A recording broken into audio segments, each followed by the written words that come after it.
imtihonga qo'shilgan oson, lekin ko'plarni yiqitadigan savolni birgalikda ko'rib chiqamiz.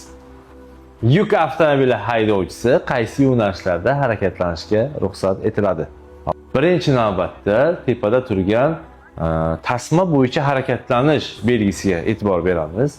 To'g'riga va chapga ruxsat beryapti, lekin qoidalarning 67-bandi 3-xat boshiga ko'ra 3,5 tonnadan ortiq bo'lgan yuk avtomobillari bir yo'nalishda 3 va undan ortiq tasmasi bo'lgan holatlarda chapga yoki qayrilib olish uchungina chetki chap tasmani egallashlari mumkin.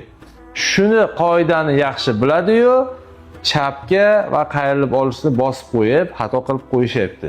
Mana bu belgida kim ko'radi? Bu belgini ko'rmay e'tibor bermayapti. Bu belgi vaqtincha o'rnatilib, haydovchilarga qayrilib olish taqiqlanganligini bildiryapti. Ya'ni 319 belgimiz qayrilib olish taqiqlanadi. Yuk avtomobili haydovchisi bu vaziyatda faqatgina chapga burila oladi.